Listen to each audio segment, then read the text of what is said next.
पिछले कुछ वर्षों में बिजली के क्षेत्र में उल्लेखनीय सुधार जम्मू कश्मीर के निवासियों ने अनुभव किए हैं। विस्तृत अंतर्राज्यीय ट्रांसमिशन नेटवर्क बिछाकर भारत सरकार के वन नेशन वन ग्रिड के लक्ष्य को प्राप्त करने की दिशा। Distinguished dignitaries of the dais,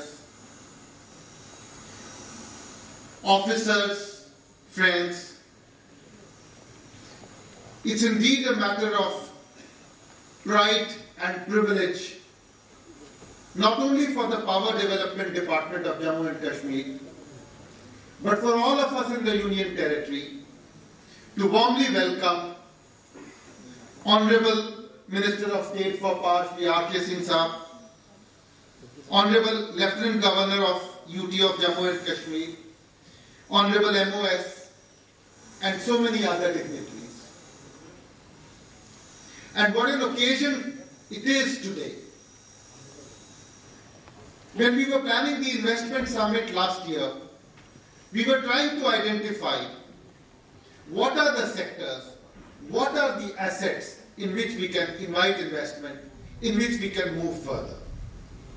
And on top of the list was hydropower generation, where Jammu and Kashmir has a natural advantage. Unfortunately, in 70 years since independence, we have been able to develop only 3,500 megawatts of the 18,000 megawatts or so potential that we have identified. But I'm so proud to say that in the last 2 years alone, we have pushed the envelope, we have set in process a pipeline that will result in the addition of another 3,000 megawatts of power by 2024-25. Singh Manahas Ji, Janab Basir Khan Sir, Advisor to Honorable Lieutenant Governor, Secretary Director, Chief Secretary Giri Subramanian.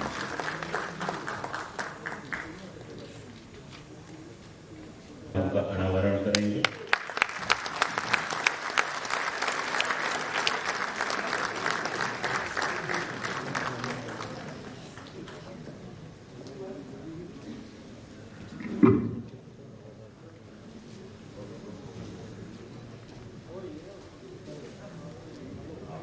बहुत बहुत शुक्रिया sir. Doctor Jitendra Singh ji के जो संसदीय क्षेत्र है उसी में आते हैं, तो आज तक की जोरदार तालियों को भी मैं दावा दे रहा हूँ माननीय केंद्रीय मंत्री son of the soil doctor Jitendra Singh. प्रधानमंत्री श्री नरेंद्र मोदी जी के व्यक्तिगत हस्तक्षेप से 70 साल के बाद पहली बार जिला परिषदों का गठन हुआ, सफल चुनाव हुआ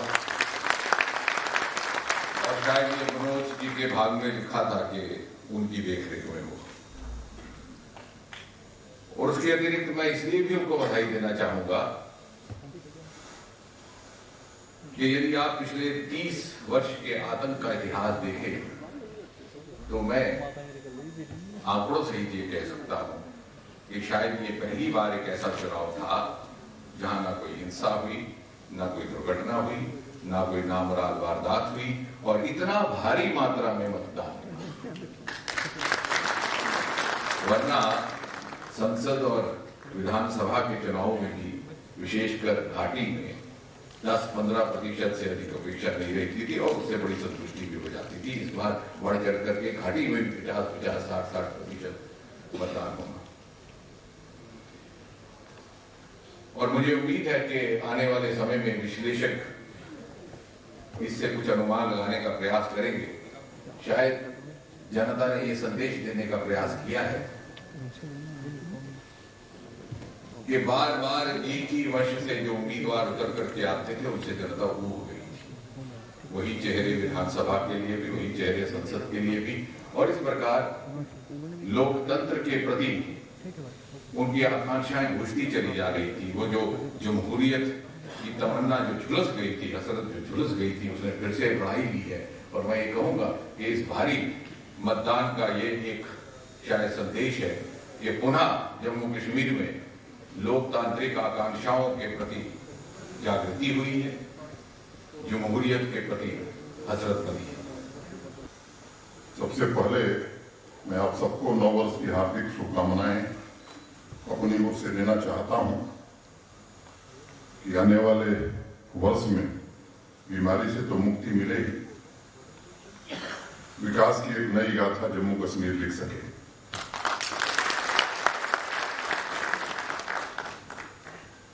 आगाज 2021 का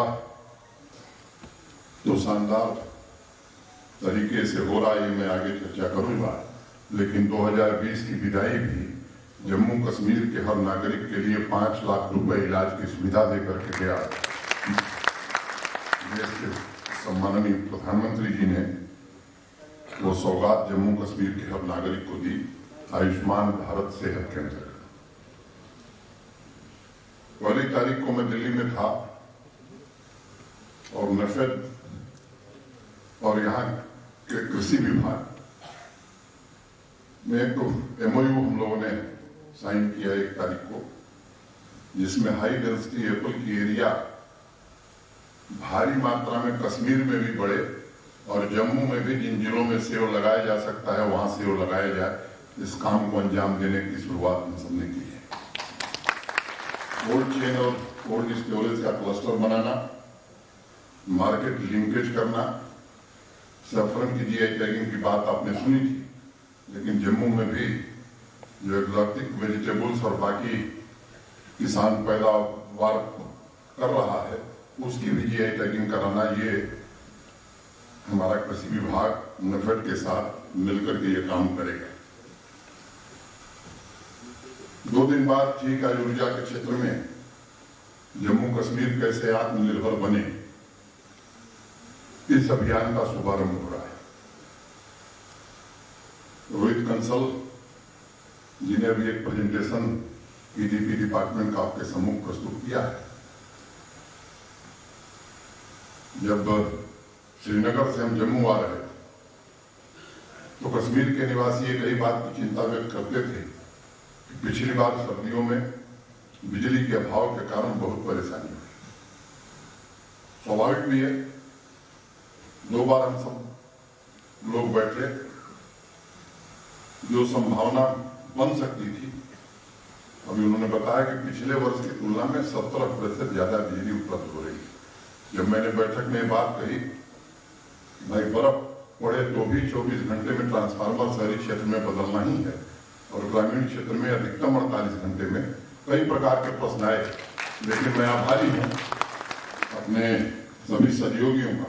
और हर क्षेत्र में इस तरह से सुनियोजित ढंग से विचार करके हम काम करेंगे तो निश्चित रूप से जम्मू कश्मीर की जनता का जीवन स्तर सुधरेगा, रोजगार के अवसर बढ़ेंगे।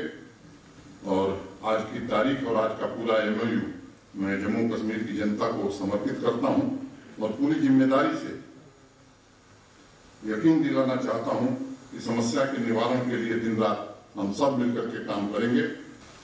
किसी भी क्षेत्र, किसी भी राज्य, किसी भी यूनियन टेरिटरी का डेवलपमेंट तभी संभव हो सकता है जबकि ऊर्जा उपलब्ध। Without power you cannot develop and without power you cannot actually move ahead at all. Power is a fundamental requirement for improving the quality of life. It's a fundamental requirement for industry. It's a fundamental requirement for services. It's a fundamental requirement for medicine, for everything. हर एक चीज के लिए ऊर्जा की आवश्यकता है। और भविष्य में ये व्यवस्था हम लोग लाने वाले हैं कि आपकी मोबिलिटी के लिए भी ऊर्जा की आवश्यकता है। अगर आपके पास ऊर्जा नहीं है तो आप विकास नहीं कर सकते। आप विकास नहीं कर सकते, इंडस्ट्रियल डेवलपमेंट नहीं होगा, तो आपके यहाँ रोजगार भी नहीं। और तकलीफ की बात यह है कि पूरे देश की स्थिति को हम देखें तो ऊर्जा की व्यवस्था सबसे ज्यादा पिछड़ गई यहाँ जम्मू कश्मीर। और उसके लिए मैं एकदम 2 टूक शब्दों में जो कोर्ट की सरकारें हैं उनको जिम्मेवार कराता हूं।